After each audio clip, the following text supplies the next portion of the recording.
In this video, we will see NIRF ranking parameters for the engineering institutes.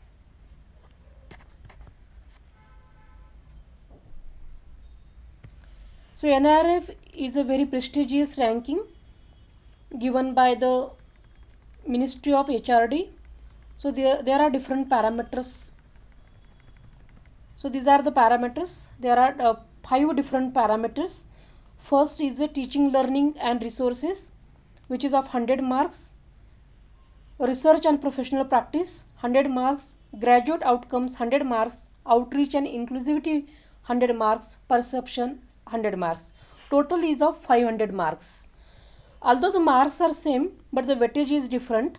For the teaching learning, 30% weightage is given.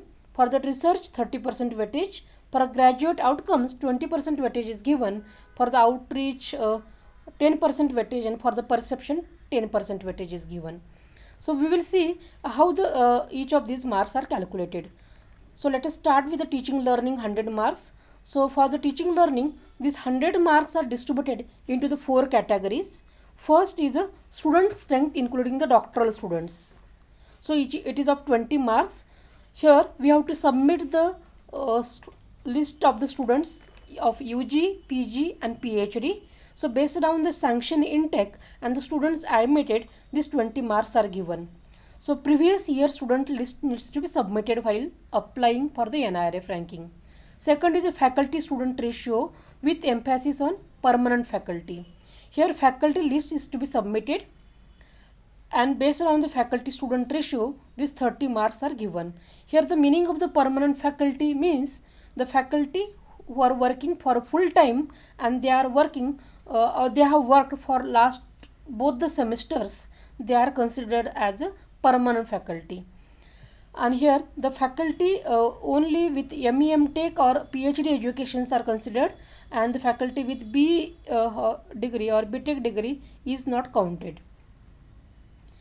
If the faculty student ratio is 1:15, then out of marks are allotted 30 marks, and if it is less than if it is greater than 1:50, then 0 mark is allotted. Now next category is combined metric for faculty with PhD and experience. Now here the importance for the qualification of the faculty and their experience is given. So 20 marks are allotted for that.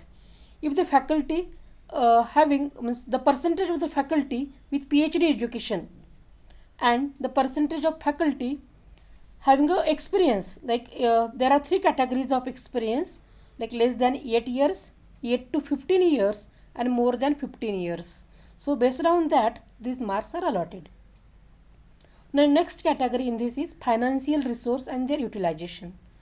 So whatever the financial expenditure is done for the last previous year, based on that 30 marks are allotted.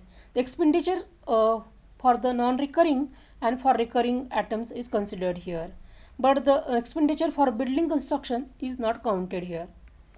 Next category is of research data. Here again these 100 marks are distributed among 4 categories. First is combined metric for publications, which is of 35 marks.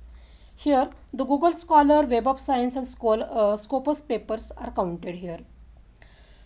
Based on different weightages are allotted for these publications. Here per faculty publications are counted, and this data for is collected from the third party, that is from the different resources like Scopus profile and the Google Scholar profile, and the data is counted from there.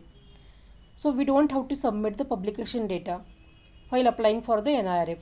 Second category is combined metric for quality publication. First was in terms of quantity, now second is about the quality.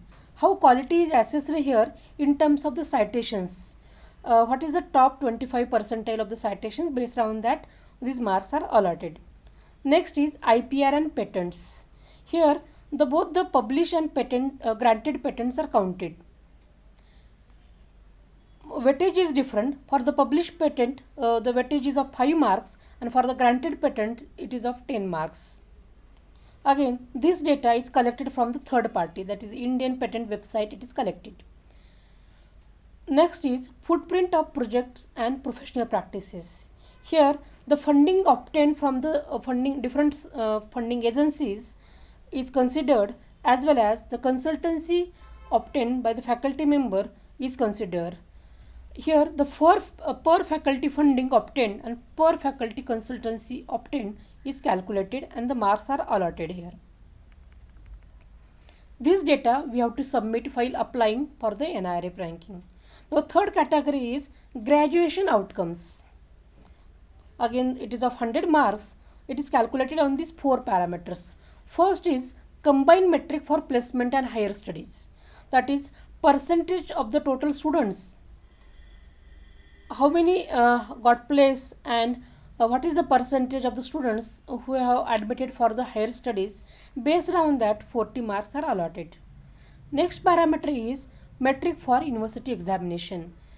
This is calculated based on how many students have completed their graduation in a stipulated period of 4 years. Next parameter is median salary. Median salary for both the PG and UG students for the last 3 years is given. Here both the points, placement, higher studies for the last 3 years, university examination for the last 3 years, as well as median salary. So next is metric for number of PhDs. Again, this data of last 3 years. Here number of students completed the PhD under that institute is considered here. Now next category is outreach and inclusivity. Here it is of 100 marks. These are the four parameters. Here percentage of students from other states and countries. Some weightage is given for the students from other states, and some weightage is given for the students from the other countries. Next category is percentage of women. Here it is of 30 marks. Weightage is given for both the women students as well as women faculty members. It is expected that 50% students should be the women students and 20% faculty should be the women faculty members. And also more weightage is given if the women faculty members are working on higher positions of HOD, Dean and the institute head. Next category is economically and socially challenged students.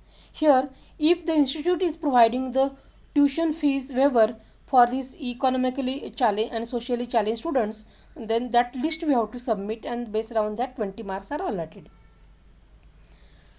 Next point is facilities for physically challenged students. Here prescribed format is given. There we have to fill the information about what facilities that institute is providing for the physically challenged students, and based on that out of 20 marks are allotted. Next and last point is perception. Here it is of 100 marks and 10% weightage is given. The perception by the employers, like how the employers are thinking or they are feeling about our graduates passing out from our institute, how our academic peers carry our impression about our institute. The survey is conducted about that, and based on that these 100 marks are allotted. So this is about the NIRF ranking. Out of this total 500 marks on different weightages, the score is calculated and the ranking is announced.